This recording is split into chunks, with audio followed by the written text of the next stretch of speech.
Doctor Babasaheb आंबेडकरांचा, doctor Babasaheb आंबेडकरांचा. मी जास्त वेळ घेत नाही कारण खूप ऊन आहे आणि आपल्याला सरसेनानी आनंदराज साहेबांना पण ऐकायचंय, बबनरावजी गोलपांना पण ऐकायचंय. पण फक्त मी आपल्या सर्वांना एकच गोष्ट सांगतो, ती म्हणजे आज अख्ख्या भारतामध्ये अशी वेळ आली आहे की युवांना नोकरी नाहीये, युवांना रोजगार नाहीये. आज आपण बघितलं असेल, इकडचे आंबेडकराईट विद्यार्थी असतील त्यांना शिक्षण करायला देत नाहीयेत. आणि आज काही आपल्याच महाराष्ट्रातले मंडळी अख्ख्या शाळेत फिरतायत, तिकडे मुलांना शिक्षण नाहीये, शाळा नीट नाहीये. पण इकडच्या सरकारला कसलं पडलंय ते म्हणजे उपवर्गीकरण करायचं. आज आपल्या सर्वांना एका छताखाली यायचंय, आज आपल्या सर्वांना निळ्या झेंड्याखाली यायचंय. आणि ही एकजूट जी आपली आहे ती फक्त या उपवर्गीकरणापर्यंत निर्माण नाही ठेवायची, तर आपल्याला ही पुढच्या इलेक्शन पर्यंत निर्माण ठेवायची आहे. अनेक नेते येतील, अनेक नेते जातील, पण डॉक्टर बाबासाहेब आंबेडकरांनी जे आपल्यासाठी काम केले ते कोणच करू शकत नाहीये. आज आरक्षणासाठी, उपवर्गीकरणासाठी आपण रस्त्यावरती उतरलोय. जर इकडच्या सरकारने, मनुवाद सरकारने हे जर पास करून घेतलं तर उद्या सरळ घाव आपल्या संविधानावरती घालतील. आणि तेव्हा पण आपण जर असंच करत राहिलो तर आपल्यावरतीच ते सगळं भोगावं लागणार आहे आणि येणाऱ्या पिढीला हे सगळं भोगावं लागणार आहे. त्यात मी सुद्धा असणार आहे. आज मी तर उतरलोय, पण येणाऱ्या पिढीला अजूनपर्यंत आरक्षण, उपवर्गीकरण काय आहे हे सुद्धा माहित नाहीये. आज इकडे जेवढे लोक जमलेत त्या लोकांची एक खूप मोठी जबाबदारी आहे, ती म्हणजे आपल्या गावाखेड्यांमध्ये जाऊन, आपल्या वस्तींमध्ये जाऊन इकडच्या लोकांना समजवायचंय की नक्की आरक्षण, उपवर्गीकरण काय आहे. आज जर आपण आरक्षण, उपवर्गीकरण एक मुद्दा पकडला तर तोच एवढा मोठा मुद्दा आहे ज्याने आपल्या येणाऱ्या 25 ते 30 पिढ्यांना नोकऱ्या असतील, सरकारी नोकऱ्या पण भेटणार नाहीयेत. आज इकडचं सरकार गव्हर्नमेंट नोकऱ्या संपून सर्व प्रायव्हेटायझेशन करायच्या मागे लागले. मी इकडच्या सरकारला एकच विनंती करतो, आम्ही बाबासाहेबांची लेकरं आहोत, आमच्या नादी लागू नका. कारण तुम्ही आमचा इतिहास बघितलाय आणि आम्ही इतिहास बदलू शकतो. आम्ही जर डोक्यात घेतलं तर तुम्हाला तुमची अर्धी चड्डी काढून गुजरातला सुद्धा पाठवू शकतो. पण आम्ही जेवढ्या शांततेत चाललोय, बाबासाहेबांनी आम्हाला पेन आणि संविधान दिले, आम्ही त्या पेनाच्या मार्गाने चाललोय. तोपर्यंत शांत, तोपर्यंत आम्ही शांत राहू. पण जेव्हा राजगृहातून आदेश येईल तेव्हा आम्ही कोणालाही बघत नाही, तो नरेंद्र असू दे किंवा दलिंदर असू दे, आम्ही त्याला पण बघणार नाही. त्याची पण अर्धी चड्डी काढून त्याला गुजरातला पाठवल्याशिवाय राहणार नाही. म्हणून एवढंच सांगतो की आमच्या नादी लागू नका. आणि आज सुद्धा वेळ आली आहे, आपल्या समाजातले अनेक लोक असतील जे घरी बसले असतील, त्यांना ओळखण्याचा प्रयत्न करा. इलेक्शन मध्ये येतील आणि फक्त मत मागेपर्यंत आपल्या समोर फिरतील, आपल्याला गजगाजा करतील. त्या लोकांना पण ओळखा, कारण हीच लोक समाजकंटक आहेत. ही लोक भाषण करतील, इलेक्शन मध्ये आपल्याला वेगळं करतील. या लोकांना घरी बसवण्याची वेळ आता आली आहे. म्हणून तुम्ही सर्वांची ही एकजूट आहे, ही एकजूट अशीच कायम ठेवा. आणि शेवटपर्यंत, जोपर्यंत बाबासाहेबांना न्याय मिळत नाही, बाबासाहेबांनी जे स्वप्न बघितलंय की मला या आंबेडकरी समाजाला शासनकर्ती जमात बनायचंय आणि बघायचंय, ते होईपर्यंत आपण कुठे थांबायचं नाही. एवढंच बोलतो आणि इकडे थांबतो. जय भीम. लौंडा तुम आगे बढ़ो, हम तुम्हारे साथ हैं. ऊपर लौंडा तुम आगे बढ़ो, हम तुम्हारे साथ हैं. कंबर खसली थोडीशी, गरज पडायला लागली ना कंबर खसायची. या मालेगाव शहराला सर्वप्रथम मानाचा, सन्मानाचा क्रांतिकारी जय भीम, जय भीम मालेगाव,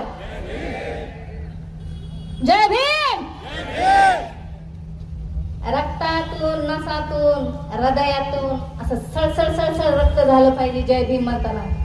जाण झाली पाहिजे आपल्या बापाने दिलेल्या भाकरीची आणि ती आपण भाकरी खातोय. ये बात जानते हैं यहाँ सभी, ये बात जानते हैं यहाँ सभी अक्ल वाले, ये बात जानते हैं यहाँ सभी अक्ल वाले. भीमराव समंदर है, बाकी है नदी नाले. मी माझ्या समाजाला नेहमी सांगायचा प्रयत्न करते की या जगामध्ये, या देशामध्ये चुलते होतील, पुतणे होतील, नातू होतील, आजे होतील, पण बाप मात्र एकच होईल, तो म्हणजे डॉक्टर बाबासाहेब आंबेडकर. लय त्रास व्हायला माझ्या समाजाला. वेळोवेळी सांगण्यासाठी प्रयत्न करायले, तगमग करायला लागले. माझा जीव मला, माझा आत्मा मला म्हणतोय की कुठंच खचायचं नाही, जे सत्य आहे त्याला भ्यायचं नाही. कसं आहे दादे हो, एखादं जनावर असते बघा, आपण त्याला सांभाळतो, एखादी खुट्टी करतो, रोज ते जनावर सोडायचं, त्या खुटीला नेऊन बांधायचं, रोज ते जनावर सोडायचं, त्या खुटीला नेऊन बांधायचं. मग काय वेळानं काय, आता मालक हातात दावणी धरतो, सोडून देतो. पण जनावराला कशी झालेली असती माहिती, सवय. नाही मानलं तरी त्या दावणीला जाऊन बसायचं. असंच माझ्या समाजातले 4-5 नेते मनुवादी आणि RSSच्या दावणीचे जनावर झाले. 50-50 वर्ष काही म्हातारड्यांनी बाबासाहेब सांगून असेच मंचक, बहुजन समाज पार्टीचा मंचक असो, रिपब्लिकन, म्हणजे बाबासाहेबाच्या मंचावरती आपल्या पोळ्या भाजण्यासाठी उड्या मारू मारू बाबासाहेब सांगितलं. पण ज्या वेळेस खरा टायमाला, खरी वेळ आली बाबासाहेब सांगण्याचा, त्यावेळेस या म्हातारड्याने लगेच आपल्या बाजू बदलल्या. त्यांना जात महत्वाची वाटली. साहेब, समाज माझा अजूनही अंधश्रद्धेतच आहे, काही देणं घेणं नाही. काही लोकांना तर माहिती बी नाही वर्गीकरण काय काय चाललंय. फक्त एवढं मला विचारते, ताई आपल्या मारा मागाचे भांडण कामाला लागले, काय वाढ नाही. मी अंबाजोगाईला एक छोटस भाषण केलं, अर्ध्यावर सोडलं, कारण मला माहित होतं, मला बघायचं होतं की शहाणे किती आणि येडे किती. शहाण्यापेक्षा येड्याचीच लिस्ट जास्त आली. तनादन गपा गप शिव्या, मला दिसली की कापा, दिसली की मारा. अरे बाबा, माझा सांगण्याचा मुद्दा हे होता, लोकशाहीर अण्णाभाऊ साठे जयंती निमित्त तुम्ही उपक्रम ठेवला, हलकी वाटप केली, हलकी. जन भीमाला झालं, जन भीमाला म्हणलं, काय बोलते मी, जन भीमाला झालं, भीम विचाराला म्हणलं, त्याच्या अंगावाली रखाकी, त्याच्या अंगावाली रखाकी, जो लागलाय भोंदून त्याच्या नादी त्याच्या हातात हलकी, डांची टाक त्याच्या हातात हलकी, जो लागलाय भोंदून त्याच्या नादी त्याच्या हातात हलकी, डांची. लय त्रास झाला या वाक्याचा. अरे सत्य सांगायला लागले मी. बाबासाहेबाची बरोबरी म्हणजे बघा, आता सूर्याची बरोबरी 100 पॉवरचा बल्ब करू शकतोय का? त्याची थोडी जर तुम्ही लाईट जर आली ना, थोडी जास्त, फटकून फुटून जाईल ना ते. कुठं सूर्य, कुठं आपण, कुठं समुद्र, कुठं नाले, काय बी करायचं. माझ्या बापाच्या अशा वेगवेगळ्या पोस्ट, माझा बाप असा सुटा बुटात बसलेला, रुबाबदार, असं बघितलं की रक्त असं सळसळ कर वाटतं आणि छाती ठोकून सांगावं लागतं. वाटतं असं समाजाला उठून सांगावा की बाप अरे एकच असतो, आणि बाप सुटा बुटात रुबाबात फक्त एकच शोधतो, तो म्हणजे माझा बाप डॉक्टर बाबासाहेब आंबेडकर. अथांग भीमसागराची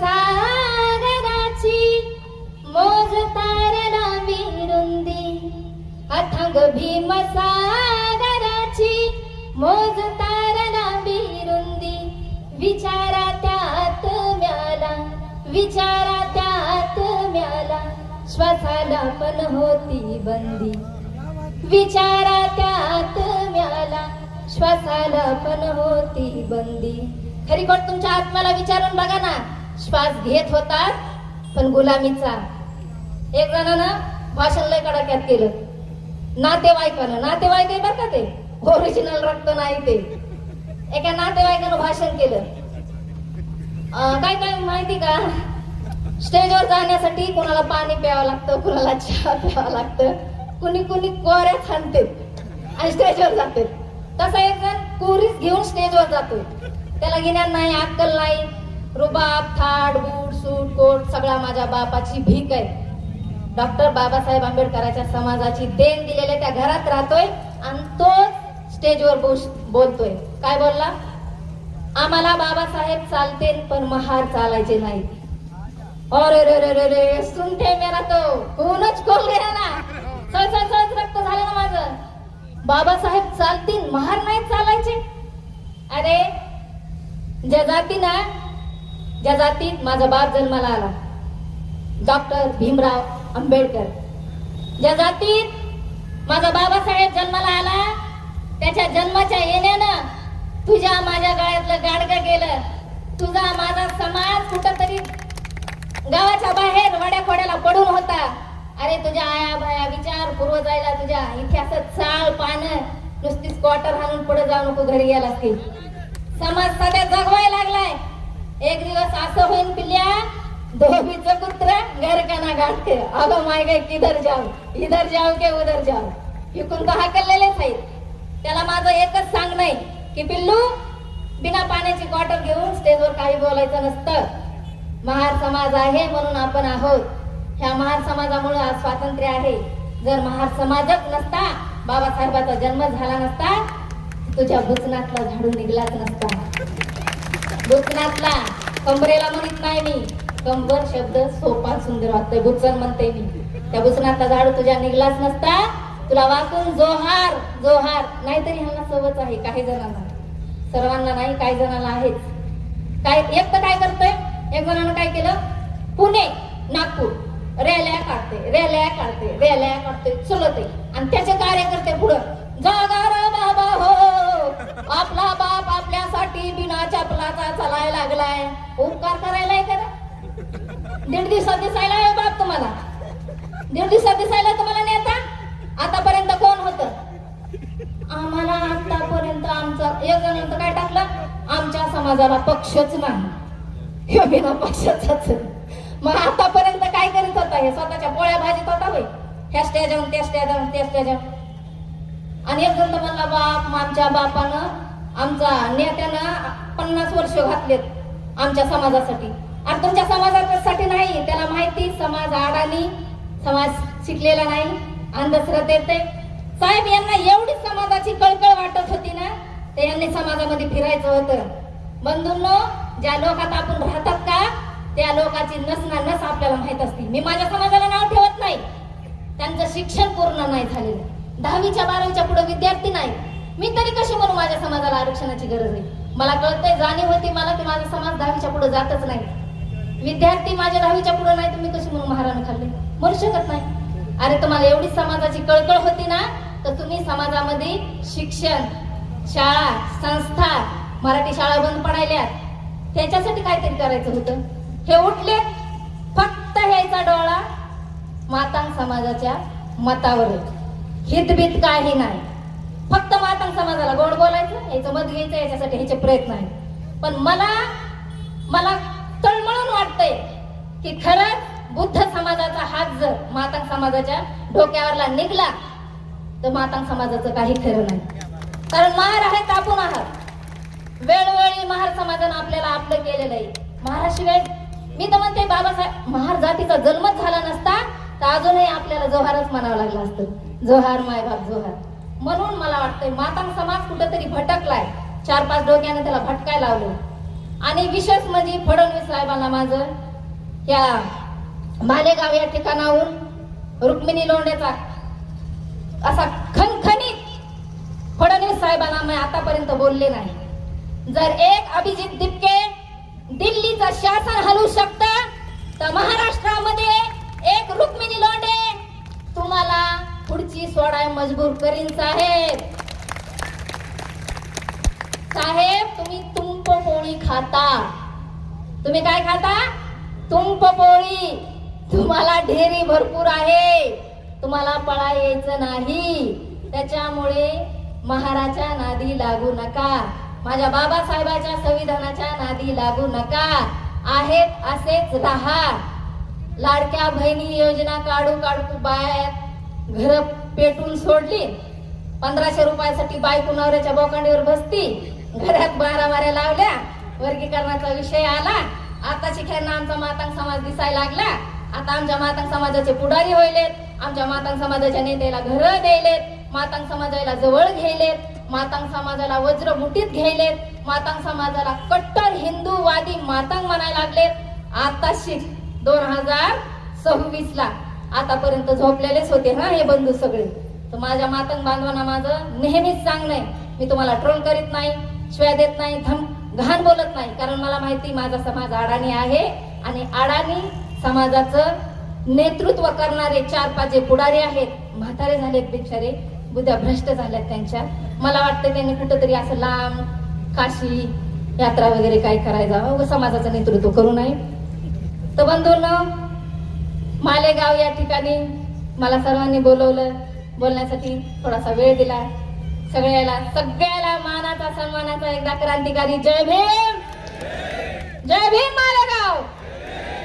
खास करून बायाने जरा ताकदीनं म्हणे जा, बाबासाहेबांमुळे आता आपण जय भीम, जय संविधान, नमो बुद्धाय. मध्ये सहभागी झालेले सर्व अनुसूचित जातीचे बांधव, सर्व जाती धर्माचे, खरोखर आज 59 जातीचे लोक या ठिकाणी आलेले. आनंदराव साहेब संपूर्ण महाराष्ट्रामध्ये फिरताय, मी पण त्यांच्या बरोबरीने सातत्याने फिरतोय. आमचा चर्मकार समाज हा बाबासाहेबांच्याही बरोबर होता आणि आजही आनंदराज आंबेडकरांसोबत आहे.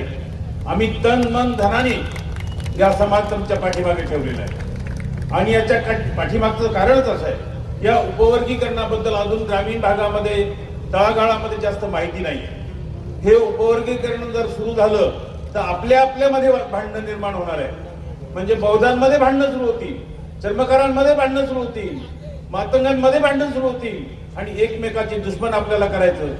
पूर्वी संविधान नव्हतं म्हणून आपल्याला कुठेतरी गाव कुसाच्या बाहेर टाकलं होतं, पण संविधान आपलं इतकं मजबूत आहे तर ते आपल्याला पूर्वीसारखे दिवस देऊ शकत नाही. आणि म्हणून कसं छेडायचं, कशा पद्धतीने छेडायचं अशा प्रकारचा प्रयत्न चालला आहे. केंद्रातही तोच आहे, राज्यातही तोच आहे. आणि म्हणून आता या निमित्तानं आपण सगळे एकत्र आलेलो आहे. आपण सगळ्या एकत्र 59 जाती मिळून हा सामना करायला पाहिजे. जसं आता हमनराजनी सांगितलं की आपण दिल्ली हलवू शकतो, आपण जे पाहिजे ते करू शकतो, पण आपल्यामध्ये एकी नाहीये. परंतु बांधवांनो, संविधानानं कोणाचंच वाईट केलं नाही, उलट आमच्या समाजाचं तर फार भलं केलं. मी संपूर्ण भारतात फिरतो. मी पंजाब हरियाणा गेल्यानंतर तिथं IAS IPS चा जो चर्मकार समाजाचा टक्का आहे, जर 100 IPS असतील तर त्याच्यामध्ये 35 चर्मकार समाजाचे IAS IPS आहे आणि ही सगळी बाबासाहेबांची देण आहे. आज हा बबन गोलप एका गिरणाऱ्याच्या छोट्याशा गावामध्ये राहणारा हा केवळ बाबासाहेबांमुळे, बाबासाहेबांच्या संविधानामुळे 5 टर्म मी आमदार राहिलो, मंत्री झालो, या राज्याचा सामाजिक न्याय मंत्री झालो, महिला बाल कल्याण मंत्री झालो आणि बाबासाहेबांच्या स्वप्नातले अनेक निर्णय आम्हाला घेता आले. आणि म्हणून ही जाणीव ठेवून, तशी आम्ही ठेवतो तशी तुम्ही ठेवा आणि आपण सगळे भाऊ आहेत अशा प्रकारची एकजूट करा. मला माहिती आहे आपल्याला आंबेडकर साहेबांना ऐकायचं आहे, कारण मी कायम मालेगावमध्ये भाषण करत असतो, म्हणून मी त्यांच्यासाठी वेळ देतो आणि माझं थांबतो. धन्यवाद. अनुसूचित जातीच्या उपवर्गीकरणाच्या विरोधातल्या मोर्चात उपस्थित असलेले आदरणीय मान्यवर सर्वच मान्यगण आणि मालेगाव शहर व ग्रामीण भागातील सर्व नागरिक, या सगळ्यांना सर्वप्रथम मानाचा क्रांतिकारी जय भीम, जय रविदास. या ठिकाणी महामानव विश्वरत्न डॉक्टर बाबासाहेब आंबेडकर यांनी ज्यावेळेस आरक्षण दिलं त्यावेळेस त्यांनी आरक्षण देताना जाती जातींना आरक्षण दिलं असतं, परंतु बाबासाहेबांना माहिती होतं की पुढे चालून जाती जातींमध्ये मतभेद होतील आणि खूप मोठं वितुष्ट निर्माण होऊ शकतं. आणि म्हणून बाबासाहेब हे द्रष्टे नेते होते, त्यामुळे त्यांनी जातींचा समूह बनून या ठिकाणी आरक्षण दिलं. त्यापैकी अनुसूचित जाती हा 59 जातींचा एक समूह आहे आणि हा समूह तोडण्याचा प्रयत्न शासन करत आहे. असं केल्याने अनुसूचित जातीमधील ज्या जाती आहेत त्या तोडल्या जातील व जुडण्याऐवजी त्यांच्यामध्ये वितुष्ट निर्माण होईल. आणि म्हणून या उपवर्गीकरणा विरोधीच्या मोर्चाला मालेगाव शहर, ग्रामीण सर्व चर्मकार बांधव असतील, त्यांच्या उपजाती असतील, चर्मकारांच्या जेवढ्या काही समित्या आहेत, संघटना आहेत, राष्ट्रीय चर्मकार महासंघ असेल, गुरु रविदास समता सामाजिक विचार मंच असेल, अखिल भारतीय गुरु रविदास परिवर्तन सेना असेल, या सर्वांच्या निमित्ताने या विरोधी मोर्चाला आमचा पाठिंबा आहे. आणि यापुढे जेव्हा जेव्हा महाराष्ट्रामध्ये मोर्चे होतील, ही उपवर्गीकरणाची लढाई असेल, त्या त्या ठिकाणी चर्मकार समाज मोठ्या समाजावरती मोठ्या प्रमाणावरती या मोर्चास पाठिंबा देईल. या ठिकाणी आदरणीय बबनरावजी घोलप साहेब, हे आदरणीय आनंदराजे आंबेडकर आणि त्या सर्व समिती सोबत आहेत. त्याच पद्धतीने आम्ही आज तुम्हाला आश्वासन देतो की संपूर्ण चर्मकार समाज आपल्या पाठीशी आहे. या ठिकाणी एवढं बोलतो आणि थांबतो. जय भीम, जय रविदास. धन्यवाद.